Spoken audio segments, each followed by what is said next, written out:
Hello everybody and welcome to the Tuesday edition of Video Clips. The only announcement today is we are, 5 weeks away from conference here in Columbus, Ohio, November 13th through 15th with amazing speakers, all of whom are internationally renowned in their field. Kelly Turner, who wrote Radical Remission, Robert Whitaker, who wrote Anatomy of an Epidemic, and Richard Ablin, the discoverer of prostate-specific antigen, who wrote a great book called The Great Prostate Hoax, Marielle von Lanthen, medical doctor from Little Rock, Arkansas, who will be talking about inflammatory bowel disease and diet, and Dr. Janice Stanger, hormones and diet. So lots of cool stuff going on in Columbus, November 13th through 15th. Be here. All right, so I want to talk about all the screwed up mess in medicine today. And that's always what we talk about in some regards, right? Well, the first thing, and I think this is important, is new information about Paxil and the use of Paxil in children and adolescents. So the story goes back to 2001. GlaxoSmithKline, I think it went under a different name, SmithKline Beecham back then. The maker of Paxil published a study showing that Paxil was safe and effective for teenagers, but from the very day that study was published, there have been critics that have disagreed with its findings, and as it turned out, their concern was warranted.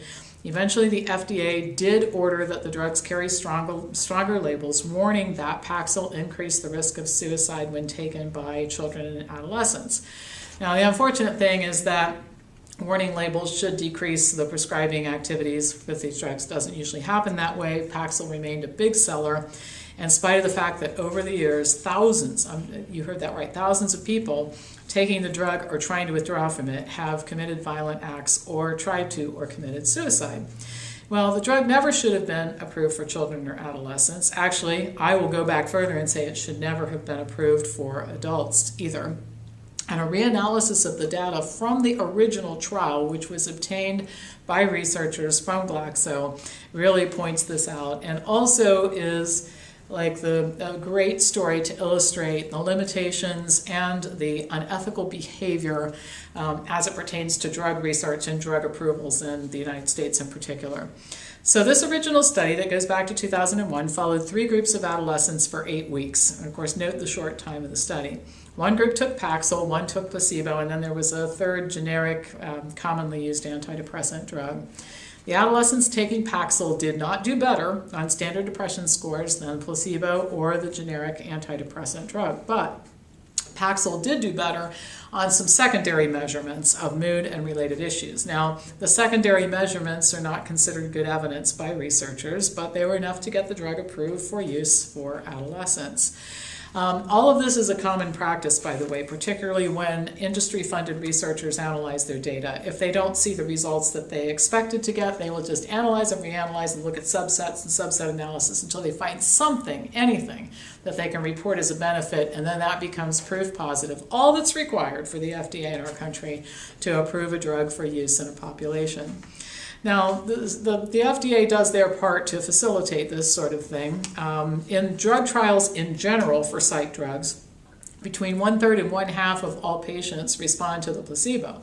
So there aren't any trials that show that these drugs are home runs. And by the way, none of them were developed for these types of conditions. These were accidental discoveries when these drugs failed for other uses. So, and the other thing too, notice 8 weeks duration, I pointed that out. The short time of these trials means that the side effects simply will not be noticed until the drug has been used by the general population for a very long time. That's why Gilbert Welch, by the way, in his book Less Medicine, More Health, says you should never take a drug, with very few exceptions, unless it's been on the market for 5 years or more, because then you'll have a much better evaluation of the risks. Well, nonetheless, on the basis of flimsy evidence and a lackadaisical FDA approval, doctors enthusiastically prescribed Paxil and other antidepressants, I have to say, to children and adolescents for many years. And just to tell you how profitable this can be, sales increased for Paxil by 36% between 2002 and 2003 alone. Sales slowed just a little bit after the black box warnings, but certainly not anything like what they should have based on the known risks at the time. The most recent reanalysis confirms what the early critics of the 2001 study were saying for many years, that first of all, Paxil and the generic antidepressant were not any better than placebo for any primary or secondary outcome worth measuring. In other words, if the researchers hadn't just been making stuff up, there would have been nothing good to report. Another serious issue is that the side effects were not reported accurately when in fact both the use of both drugs contributed to increased risk of suicidality and violence on behalf of study participants. One of the researchers who performed the reanalysis was Dr. David Healy, a psychiatrist at Bangor University in Wales who has been a very big outspoken critic of psych drugs for a long time. With the help of a BBC reporter, he had made public the very serious side effects of Paxil. He's testified as an expert witness against Glaxo. Well, according to Healy, 5 out of the 6 adverse events that happened during that 8-week period of time were called emotional lability, were actually suicidal ideation or violence and not called that. Glaxo's files, which were eventually given to the researchers, provided some insight as to how it was all covered up. Well, for example, one adolescent was hospitalized after taking 80 Tylenol pills. That was emotional lability. Another overdosed on Paxil and other drugs, and the researchers reported that this all resulted from a disagreement with her mother. Several had suicidal ideation, and one was admitted to the hospital because of suicidal ideation and homicidal tendencies toward his parents. The researchers concluded, and I think this quote should be remembered by everybody, so that the next time you hear about some drug that sounds like it's wonderful, or you're taking a drug and you think that it's okay, here's what they said, quote, "Published conclusions about efficacy and safety should not be read as authoritative. The reanalysis of Study 329 illustrates the necessity of making primary trial data and protocols available to increase the rigor of the evidence based."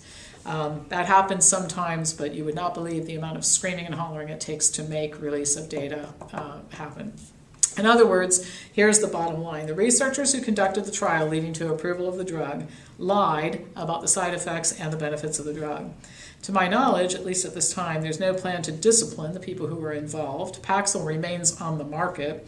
The black box warning is still there, but sales remain high. Glaxo hasn't paid for any wrongdoing. So certainly hasn't sent any warning messages through the industry that, hey, we're going to start paying attention to this stuff. You ought to straighten up and do the right thing and stop lying and cheating. All right, so the only thing we can do is educate the folks to stay away from the drugs. That's the bottom line. All right, now on to another thing. You probably heard of the widowmaker. This is the cardiologist sitting down with the family, explaining to the rest of the family that one of their family members, usually a guy, has an occluded artery, and this is the widowmaker. We have to do something about this right away, or this person could die. Well, according to a new study, carotid artery occlusion does not result in a high risk for stroke most of the time, which means that all of this stenting and endarterectomy that we do, which is endarterectomy is when we surgically remove plaque from a narrowed or blocked artery, is unnecessary, and we're harming more people than we're helping, particularly if the patients are asymptomatic. Both procedures carry significant risks, but stenting is really prevalent. I'm sure, I think all of us know lots of people who've had stents. The findings resulted from a study in which researchers looked at carotid scans and outcomes data for over 3,680 patients with carotid stenosis who were patients of an atherosclerosis clinic, I should say, during a 20-year period. 316 patients did progress to carotid occlusion, but only 1 had a stroke at the time of the occlusion, and only 3 had a stroke during 2.5 years of follow-up. Pretty small percentage. Now, the risk of leaving them alone is considerably lower than the risk of stroke for patients who undergo the procedures. And this is according to a trial called the CREST trial. In cardiovascular trials, they always like to have some fancy acronyms, so the CREST trial. In this study, asymptomatic patients having carotid stenting had a 2.5% risk for stroke or death. Those who had endarterectomy had a 1.4% risk of stroke or death in 30 days following the procedure.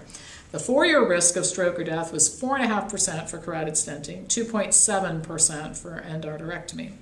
The author cited Medicare data showing that the risks are even higher in the general population. Medicare data showed a 1-year stroke or death rate of 16.7% for stenting 11% for endarterectomy. And we're talking about less than 1% in the folks left alone. Senior author J. David Spence, MD, said that carotid stenting in asymptomatic patients is, quote, worse than unethical, but goes on to say, it is hard to convince someone of something when their livelihood depends on not believing it. How many times do we see that in medicine? He adds that in the United States, 90% of carotid interventional procedures are performed on asymptomatic patients, and that these patients would have a lower risk if we just left them alone. Gilbert Welch's statement, in less medicine, more health, sometimes more is not better, and that's the case here. Spence told Medscape that interventional cardiologists tell patients that carotid occlusion is a ticking time bomb, and he refers to, and that the cardiologists refer to these occluded arteries as widow makers during discussions with patients during which they sell procedures. They conveniently leave out the fact that, first of all, there are all kinds of compensatory mechanisms. For example, the brain is protected by what's called the circle of Willis, which provides a natural bypass. All of the main arteries to the brain are close together and connected to one another, so when blood is delivered, when one artery becomes blocked, the other arteries deliver blood to the brain, making procedures generally unnecessary. Furthermore, most of the time the arteries expand to accommodate the plaque. It's not actually the plaque that is the problem, it's the rupture of the plaque. Spence says that about 10% of patients do benefit from procedures, and those are the ones at risk of rupturing plaque. He says these patients have microemboli, which can be detected by Doppler ultrasound, and that there's no excuse for performing a procedure without first confirming that the patient actually has risk and will benefit from the procedure. As Spence says, the profitability of these procedures for both cardiologists and medical centers make it unlikely that any type of informed discussion, pre-testing, anything like that's going to happen. So we can expect that these procedures will be aggressively promoted to patients for a good long time. And the patient has to know about this and just say no. So when I read this stuff, it gets me all geeked up about informed medical decision making, which is the business we're in. Every time I have a person who's a member here start going back and educating their doctor about the true risks and benefits of procedures, mostly risk, not a lot of benefit, it makes my heart sing when I see people taking control of their health that way. And this is why we have to get to more people to do it. All right, that's all for today. As always, pass this on to anybody who you think might enjoy watching it, and I'll be back to you Thursday with more news.